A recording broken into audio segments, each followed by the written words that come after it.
The Grand Assembly Hall of the Galactic Interspecies Council floated in orbit above the neutral world of Valtheris 9. And on this particular day, Ambassador Elena Vasquez stood at the central podium, with her back straight and her hands perfectly still at her sides. She had made this walk before, 5 times in 3 decades, and each time the chamber had grown a little colder toward her, a little more impatient, a little more amused by the very idea that a human would dare to ask again. Around her rose tier after tier of alien delegates, hundreds of them, their forms ranging from the towering crystalline Veloci to the small, dark-shelled Nokvari to the graceful, pale-winged Drenary who sat in silence near the upper balcony. Elena looked at the Drenary and remembered a story her grandmother had told her, about a time 60 years ago when a plague had swept through their homeworld, and Earth had sent everything it had, every doctor, every ship, every ounce of medicine, and had asked for nothing in return. The Drenari delegate did not meet her eyes. The Unified Earth Government, Elena began, her voice calm and clear in the vast hall, formally submits its 6th petition for full voting membership in the Galactic Interspecies Council. She paused and let the words settle into the silence like stones dropped into water. In the 97 years since Earth was granted provisional membership, humanity has contributed to this council in ways that speak louder than any speech I could give today. We have cured plagues on 12 worlds, built communication networks across 48 systems, provided border security for species that could not protect themselves, and fed billions who would have starved without our agricultural technology. She took a breath and continued. We ask only for what we have earned, an equal voice. The silence that followed was not the respectful kind. Comes before laughter. Delegate Krethal of the Nokvari hegemony rose from his seat, his dark shell clicking as he moved, and his 4 eyes gleamed with a cold and open contempt that he did not bother to hide. If the council will permit me, Krethal said in a voice like grinding stone, I have prepared a brief educational presentation on the species requesting membership.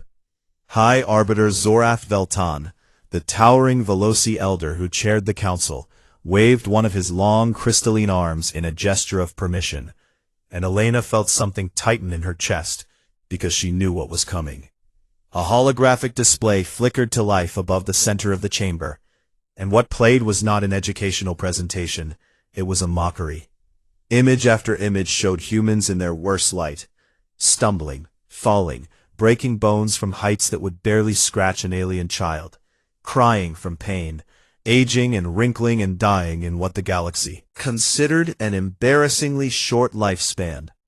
Observe, Krethal narrated with theatrical pity, the species that asks to sit among us, fragile bones that snap under moderate gravity, a lifespan barely long enough to master a single discipline, emotional outbursts that override rational thought, and a biological dependence on a narrow range of atmospheric conditions that makes them prisoners of their own weakness.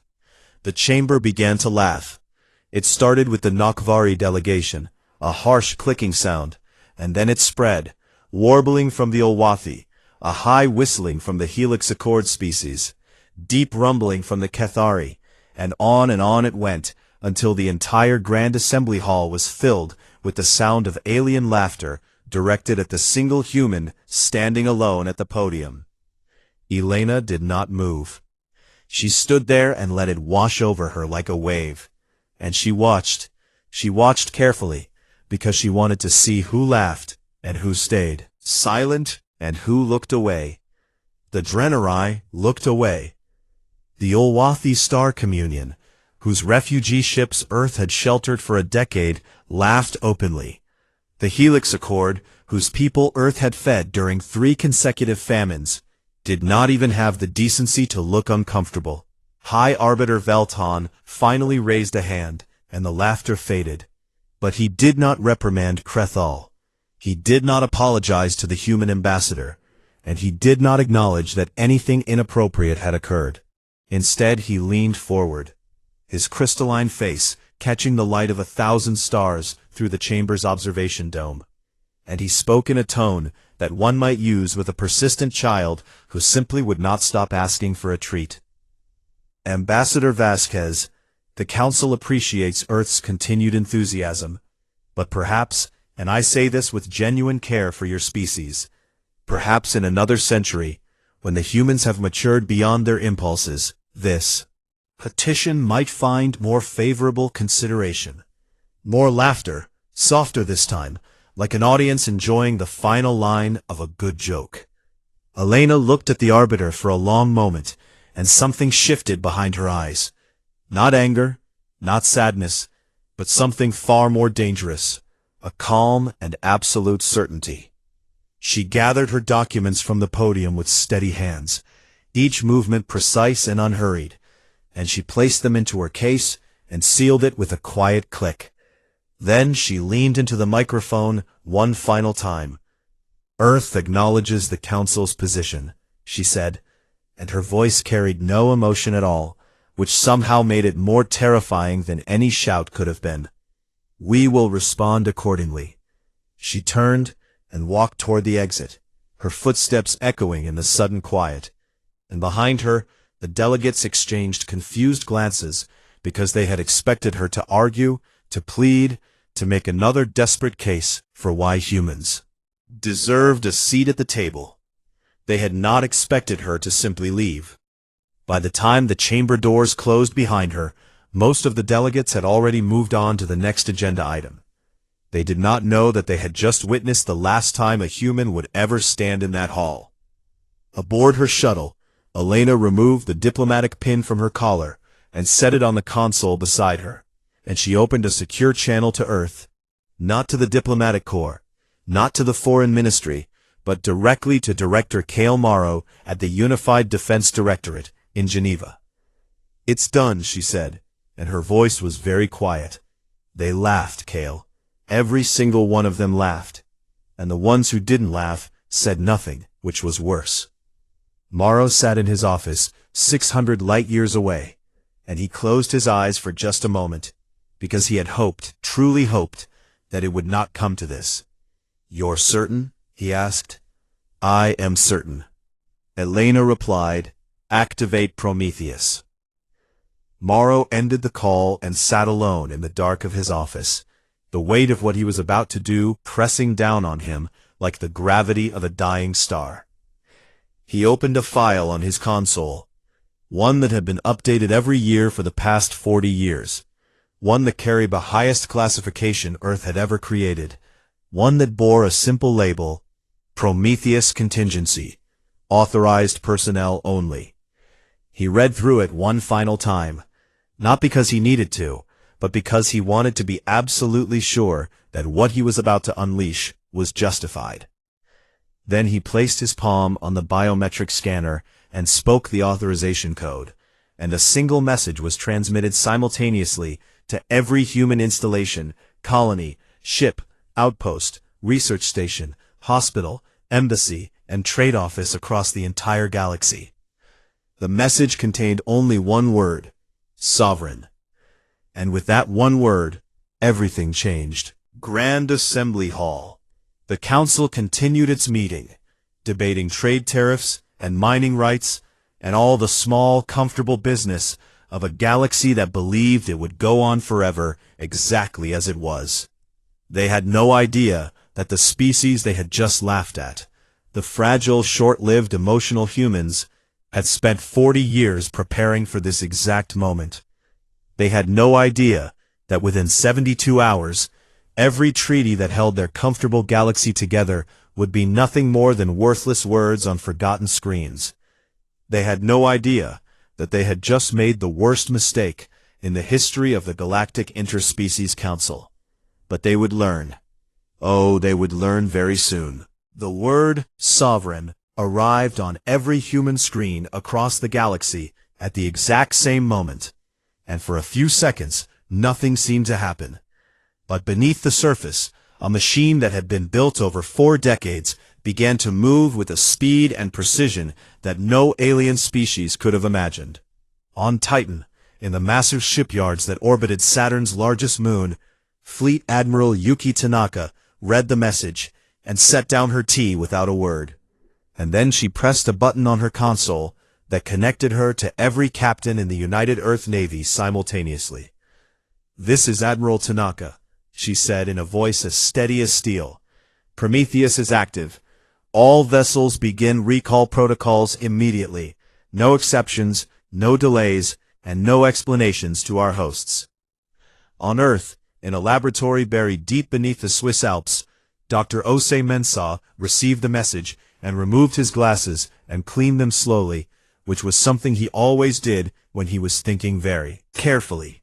And then he turned to his team of 200 scientists and engineers and said simply, "It is time. Activate Phase 1.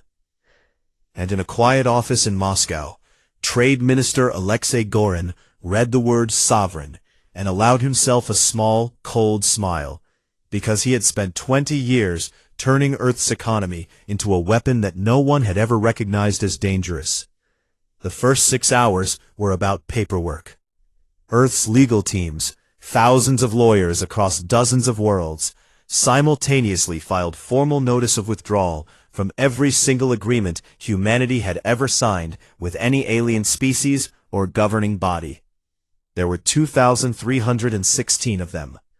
Trade agreements, mutual defense pacts, technology sharing contracts, cultural exchange programs, medical aid commitments, infrastructure maintenance obligations, refugee processing agreements, communication relay licenses, agricultural export deals, border patrol partnerships, scientific research collaborations, and hundreds of other documents that together formed the invisible web that connected humanity to the rest of the galaxy.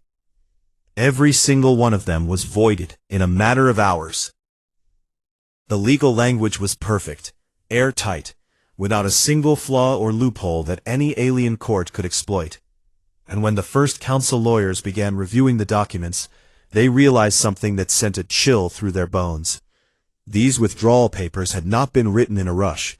They had been prepared years ago, updated regularly, and polished to perfection. The humans had been planning for this. The humans had been planning for this for a very long time. By the 12th hour, the physical withdrawal had begun, and it was this, not the legal paperwork, that made the galaxy start to panic. On 83 alien worlds, human doctors closed their clinics, and packed their equipment, and walked away from patients who stared at them in confusion and fear.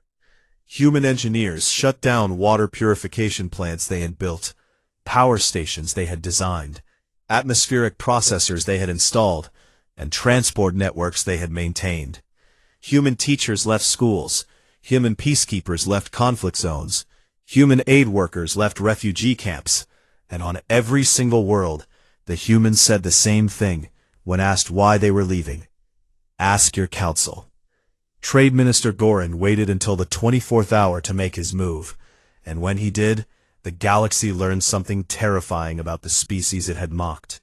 Over the past century, humans had quietly become the backbone of galactic commerce, not because they had conquered markets or bullied competitors, but because they had built things, simple and essential things that everyone used and no one thought about.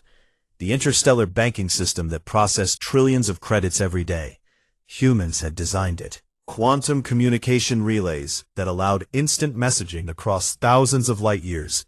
Humans had built and maintained them. The standardized shipping container system that made interstellar trade possible. A human invention. The navigation charts that every species relied on for safe, faster-than-light travel, compiled and updated by human astronomers. Gorin pulled the plug on all of it. The banking system did not crash. It simply stopped processing non-human transactions, and within minutes, entire planetary economies froze as merchants could not buy, sellers could not sell, and governments could not pay their workers. The communication relays went dark, one by one, spreading outward from human space like a wave of silence. And species that had not spoken to each other without human-built infrastructure in decades suddenly found themselves completely cut off from their allies, their trading partners, and their own colonies.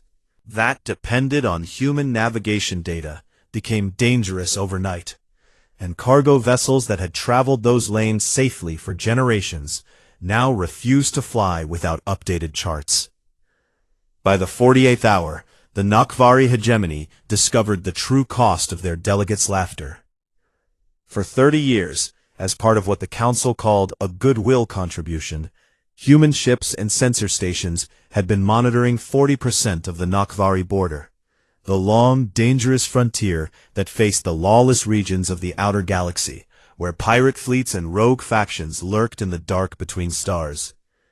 That entire surveillance network went offline at exactly midnight Earth Standard Time. Warlord Kravik Sul, the Nakvari military commander responsible for border security, stared at his tactical display as nearly half of it turned black, and he said a word in his own language that did not translate well, but roughly meant, "We are finished." Within hours, pirate fleets that had been suppressed for decades, kept at bay by human vigilance that the Nakvari had never even thanked them for, began to mobilize, sensing weakness like predators smelling blood. By the 72nd hour, the galaxy was screaming. The Veloci High Command sent an urgent demand to Earth, insisting that the communication relays be reactivated immediately, citing an obscure galactic law about essential infrastructure obligations. Earth's response came from Ambassador Vasquez, and it was a single sentence transmitted on every open frequency so that every species in the galaxy could hear it. Earth acknowledges the Council's request, and perhaps in another century, when the Council has matured beyond its impulses, this request might find more favorable consideration. The silence that followed that transmission was deafening. On the bridge of the UEN Indomitable, the flagship of Earth's Navy, Fleet Admiral Tanaka stood with her hands clasped behind her back and watched through the observation windows as the last human ships crossed the border back into sovereign space. Behind them, like a curtain closing on a stage, a network of defense platforms activated one by one, massive structures that had been built in secret over the past 2 decades, hidden inside asteroids and buried beneath the surfaces of uninhabited moons, powered by technology that no alien had ever seen or even theorized.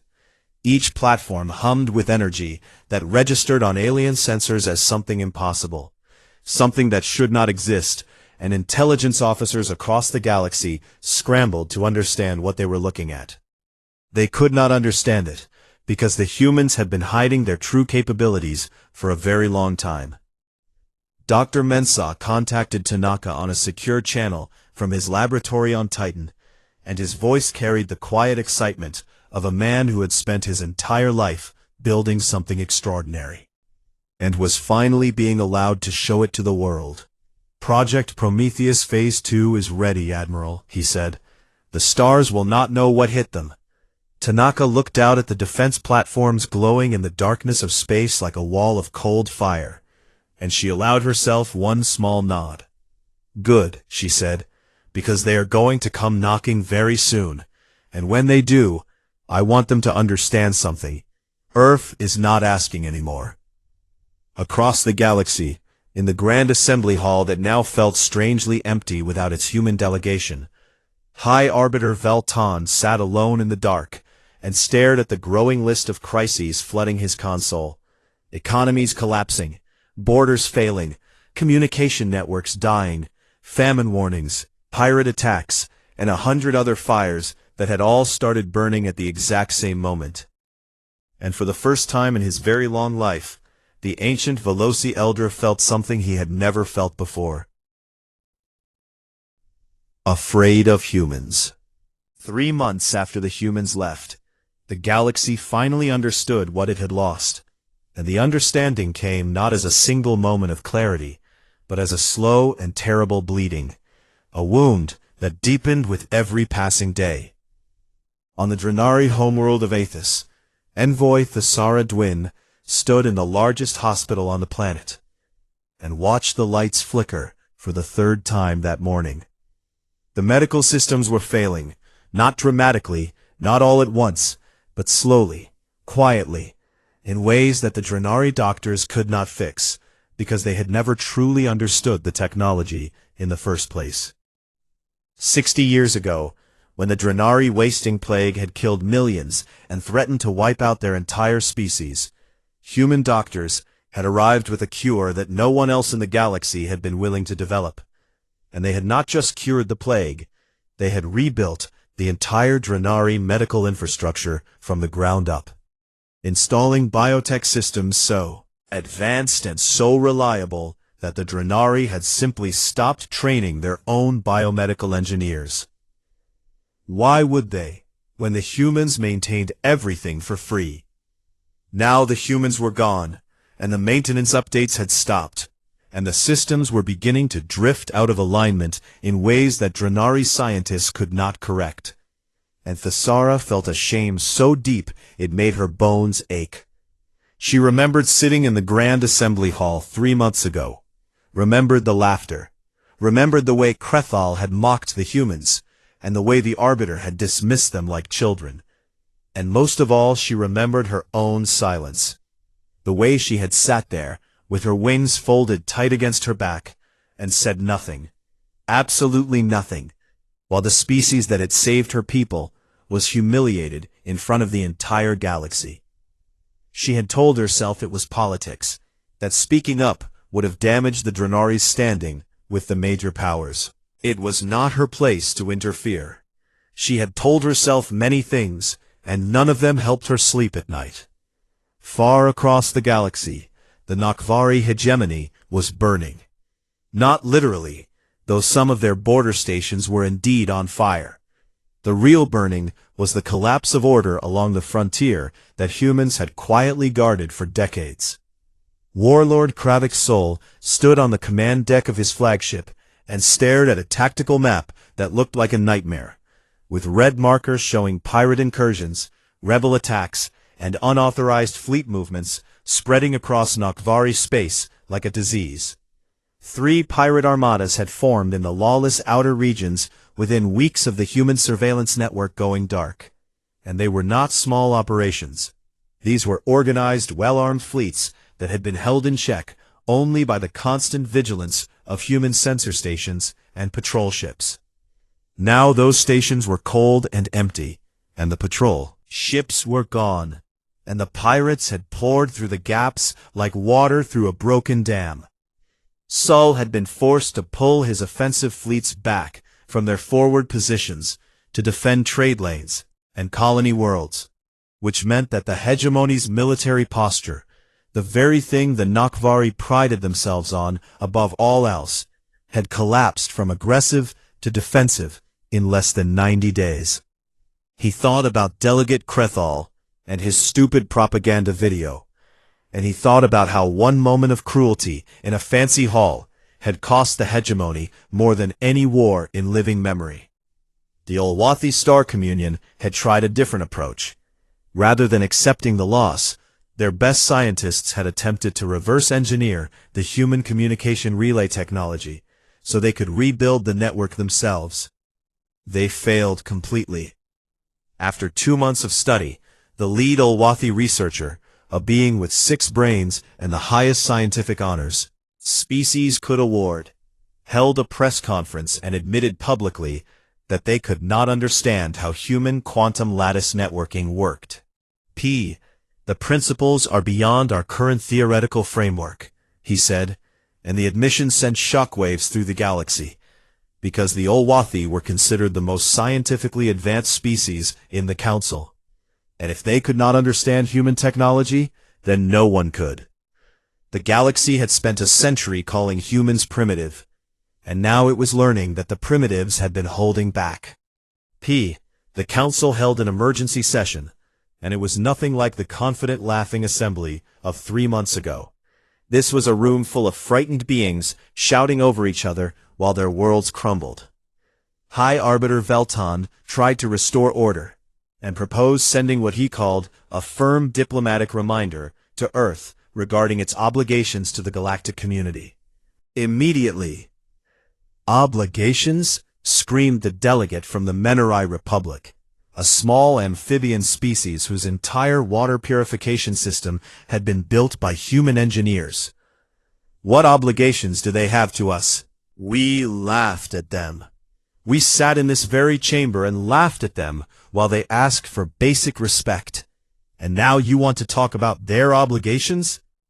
For the first time in Council history, the smaller species, the ones who had always been too afraid to speak up against the major powers, found their voices. And what they said was devastating. The Minari, the Thovesh, the Crystalline Accord, the Drifters of Nebulon. One by one they stood and reminded the Council of what humans had done for them, of hospitals built, and famines prevented, and wars stopped, and technologies shared, all without asking for anything more than a seat at the table. A seat that had been denied 6 times, a seat that had been answered with laughter. Meanwhile, deep in the space beyond the known galaxy, something ancient stirred. The archivist was not a living being in the way most species understood the word. It was an artificial intelligence created by a civilization so old that even the oldest living species in the Council had no record of its existence.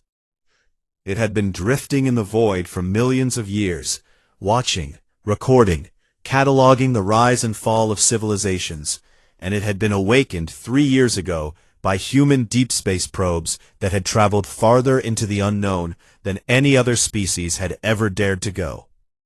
It had watched humanity with great interest since then, and now it made contact. Director Cale Morrow received the transmission in his office in Geneva, and he sat very still as the ancient machine spoke to him in a voice that sounded like wind moving through empty cathedrals. I have observed 11,000 spacefaring civilizations across the span of recorded time, the archivist said. Most chose conquest. They took what they wanted by force, and they burned bright, and then they burned out, and the galaxy forgot them within 1,000,000 years. Some chose trade, it continued, commerce, that lasted longer, but crumbled when the market shifted and the profits dried up. Your species is the first I have ever observed that chose service. You built, you healed, you fed, you protected, and you asked for nothing but acknowledgement. And when that acknowledgement was refused, you did not destroy. You simply withdrew. And in withdrawing you revealed a truth that shook the foundations of the galaxy. Morrow leaned forward, his heart beating faster, and asked, what truth? That the species they called primitive had made itself indispensable to every corner of galactic civilization. Not through weapons or wealth, but through kindness. And that kindness, when withdrawn, is the most devastating weapon in the universe.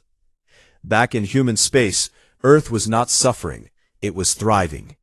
The Prometheus contingency had not only planned for withdrawal, it had planned for growth, and the massive resources that humanity had been pouring into the galaxy for a century were now being redirected inward. New colonies expanded at 3 times the previous rate, new shipyards activated around every major human world, and scientific research that had previously been shared freely with alien partners was now classified at the highest levels.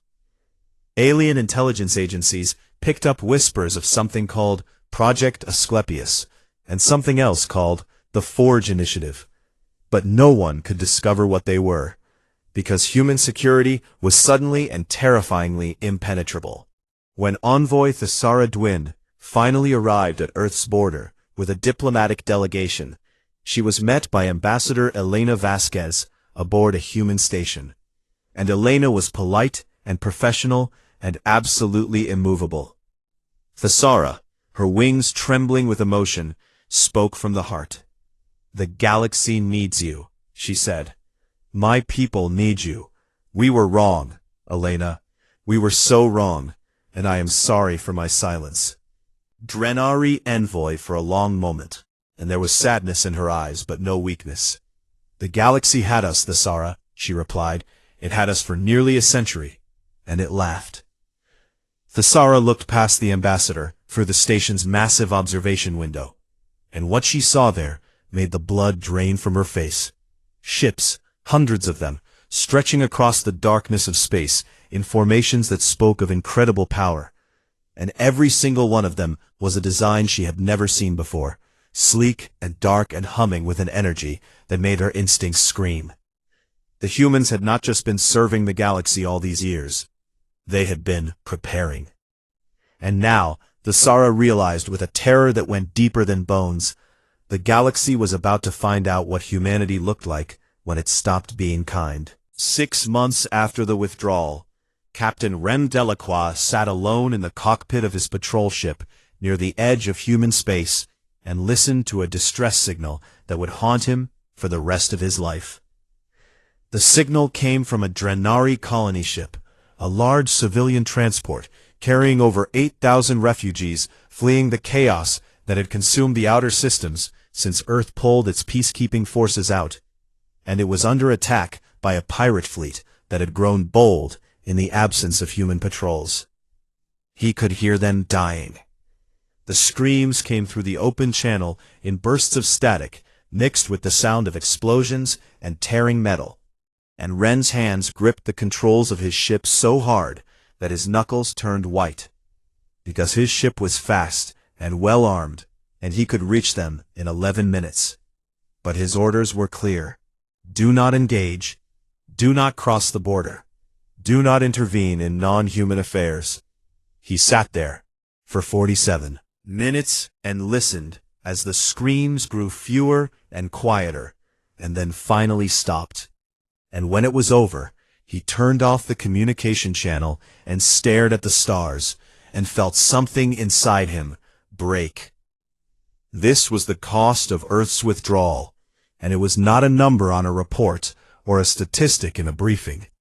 It was 8,000 voices going silent in the dark, while a human soldier sat close enough to help and did nothing.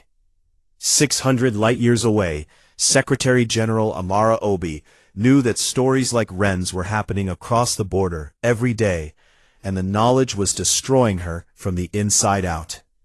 She had not slept more than 3 hours a night in months, and when she did sleep, she dreamed of the faces of alien children on worlds where human-built food systems had stopped working, worlds where famine was spreading because Earth's agricultural technology had been the only thing standing between billions of non-human beings and starvation. On the Helix Accord worlds was the worst.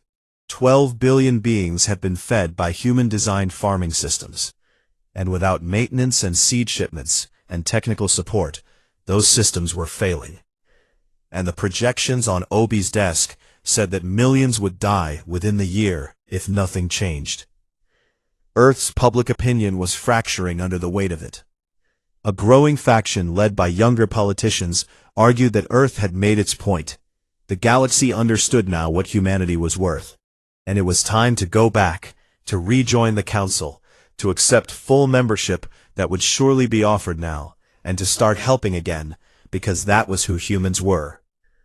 But a hardliner faction, backed by Fleet Admiral Tanaka, and supported by millions of citizens who had not forgotten the laughter, argued that going back would be the worst mistake humanity could make, that the galaxy would use them again, drain them again, mock them again, the moment it felt comfortable, that Earth should stand alone forever. Obi sat between these two positions and felt the weight of stars pressing down on her shoulders. She found her answer in an unexpected place. The archivist, the ancient AI that had made contact with Director Morrow, agreed to meet with her, and the conversation took place across a quantum link that connected Geneva to the void between galaxies, where the machine drifted in eternal patience. "I need wisdom," Obi said, and she did not feel embarrassed to admit it, because she was speaking to something that had watched civilizations rise and fall for millions of years. "My people are divided. Half want to go back and serve again, and half want to stand alone and let the galaxy burn, and I do not know which path is right." The archivist was silent for a long time, and when it spoke, its voice carried the sadness of someone who had seen the same mistakes repeated across millennia.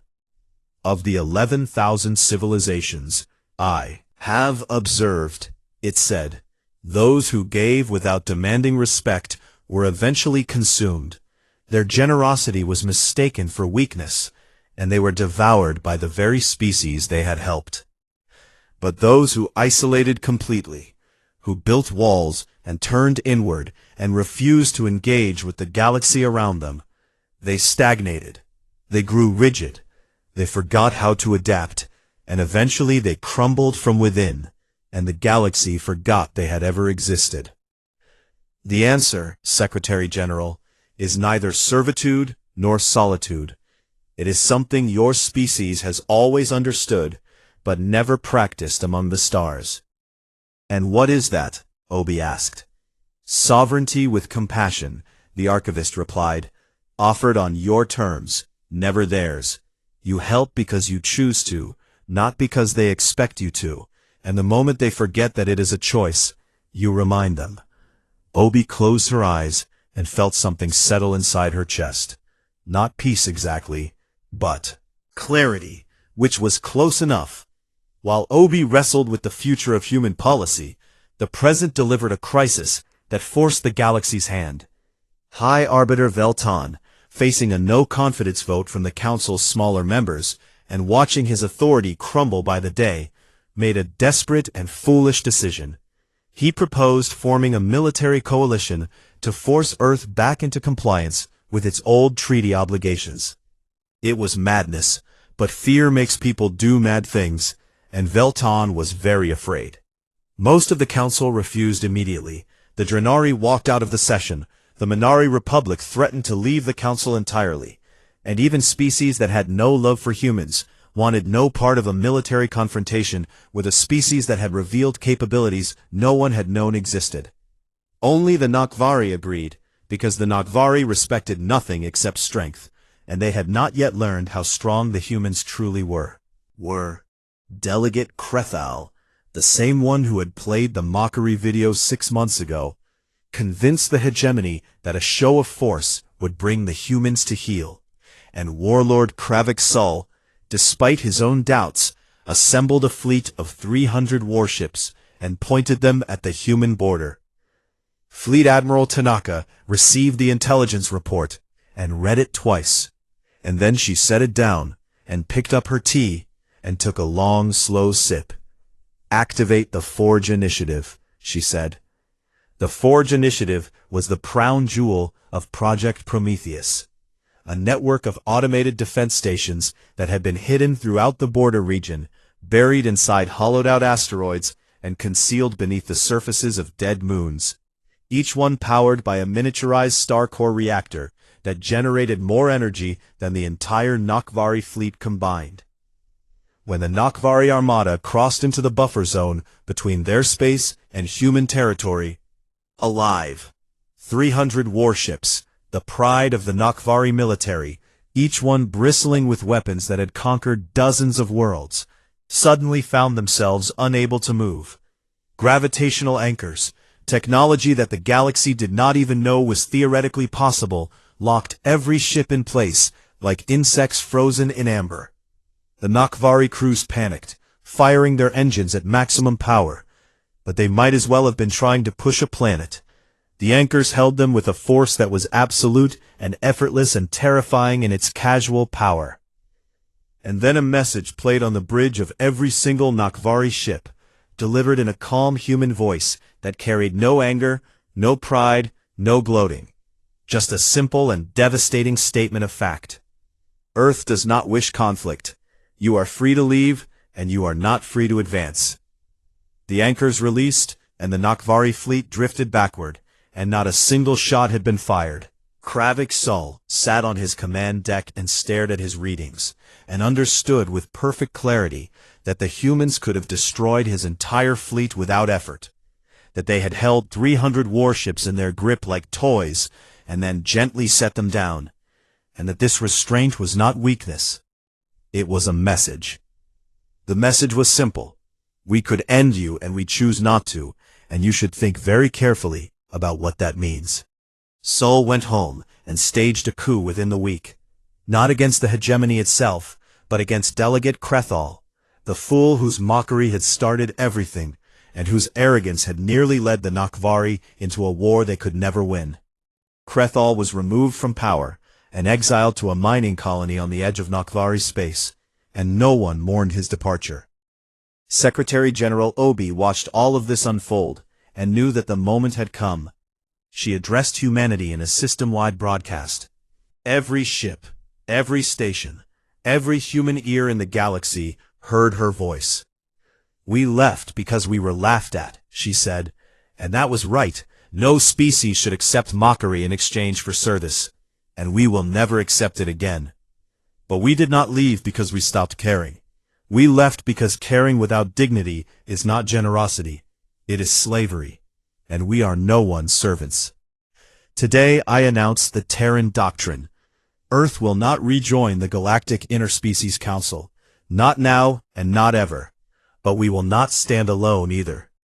We are establishing the Sovereign Compact, a new alliance open to any species in the galaxy willing to treat humanity and each other as equals, where every voice matters regardless of how old or powerful the species behind it might be.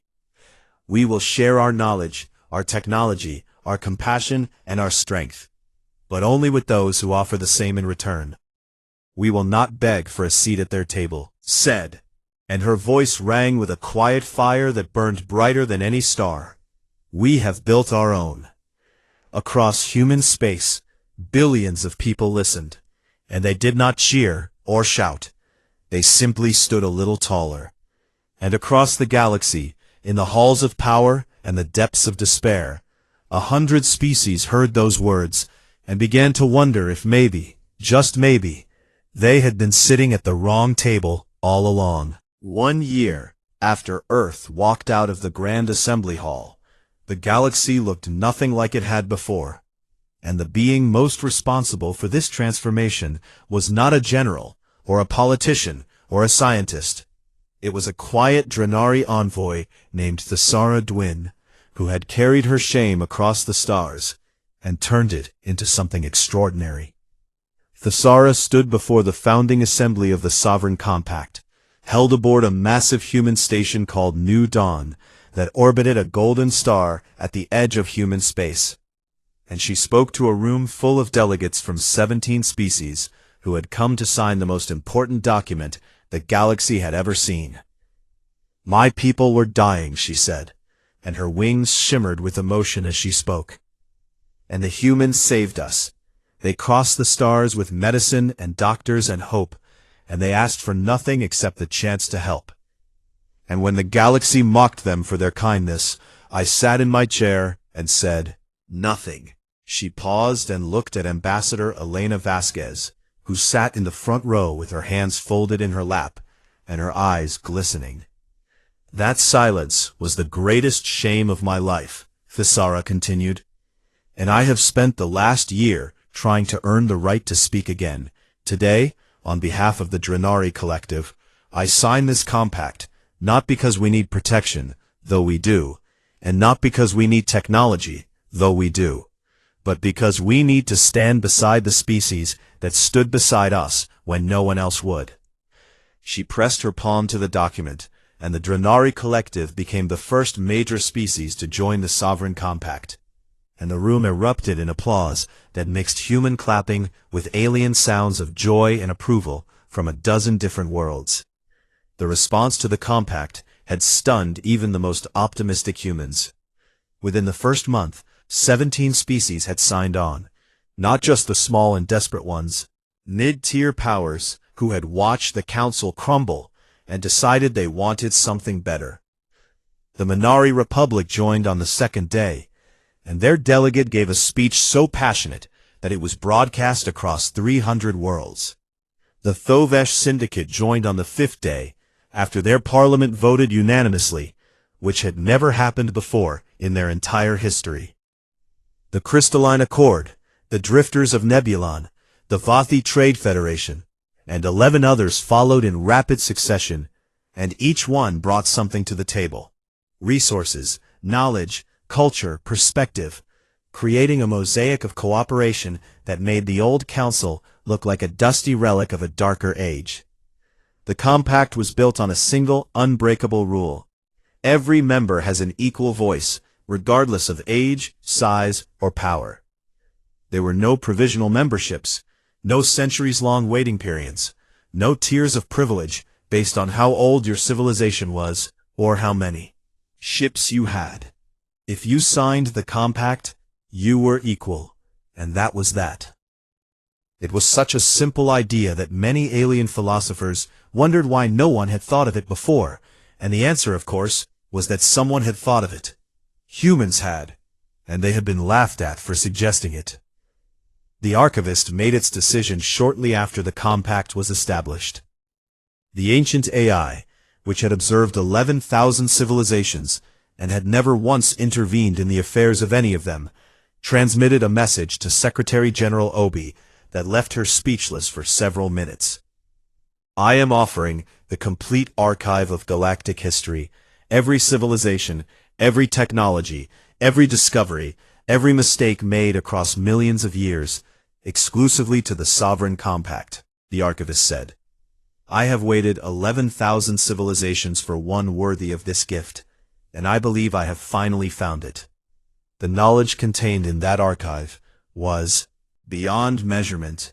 It included technologies that could reshape worlds, medical advances that could extend lifespans by centuries, energy systems that could power entire star systems, and most importantly, the wisdom of countless species that had faced the same challenges and made choices both brilliant and catastrophic. Earth shared it all with its compact partners, without restriction. And then humanity revealed Project Asclepius. Dr. Osei Mensah, the quiet scientist who had spent 40 years preparing for this moment, unveiled a universal medical database and treatment system that could adapt to any known biology in the galaxy. It could cure diseases that had plagued alien species for millennia, heal injuries that their own medicine could not touch, and extend healthy lifespans in ways that most species had thought impossible. Earth offered Asclepius freely to every compact member, and on worlds that had been suffering since the withdrawal. Human-built medical systems had failed, and people had been dying. The healing began almost immediately. Drenari hospitals that had been dark for months lit up again with new and better technology, and Thesara Dwin stood in the largest hospital on Aethys and watched the lights come on and wept without shame. The effect on the old council was devastating. Species that had sat in the Grand Assembly Hall for centuries looked at what the compact offered: equality, shared knowledge, advanced technology, mutual respect, and then looked at what the council offered: hierarchy, condescension, and a crumbling infrastructure that no one knew how to fix. And the choice was obvious. Half the council's members defected to the compact within 6 months. High Arbiter Zorath Veltan, the towering Veloci elder who had dismissed humanity with a patronizing smile and a suggestion to come back in a century, resigned from his position in a ceremony that was witnessed by almost no one, because almost no one cared anymore. He released a statement that said he was stepping down for personal reasons, but everyone knew the truth.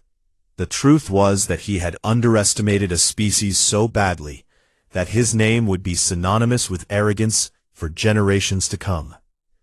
The most surprising development came from the Nokvari.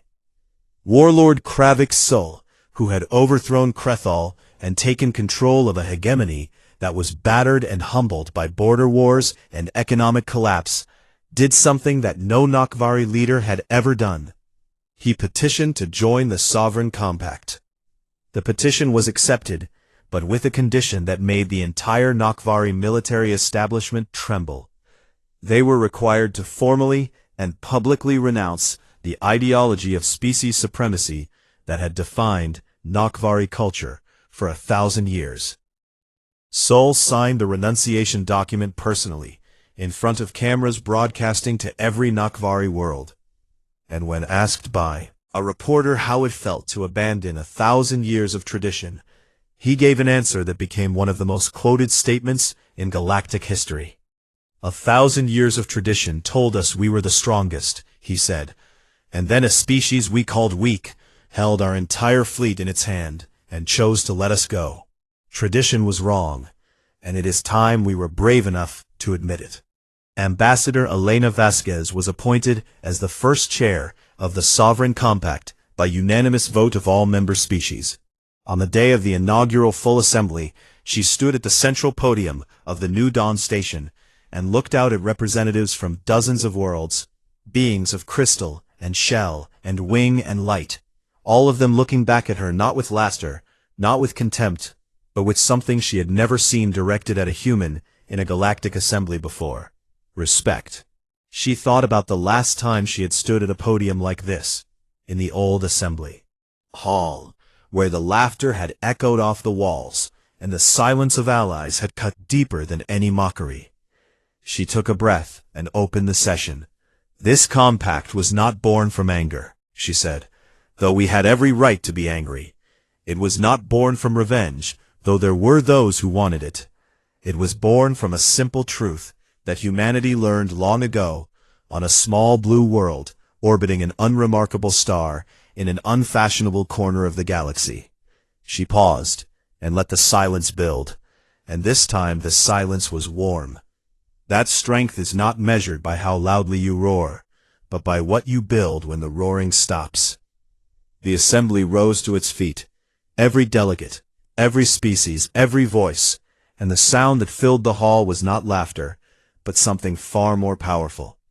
It was the sound of a galaxy beginning again. Far away, on Earth, director Kale Morrow sat on the porch of his small house in Geneva and watched the sun set behind the mountains, painting the sky in shades of gold and red that reminded him of the day this had all started. He was retired now, his role in history complete, and he was content to watch the world turn and the stars come out.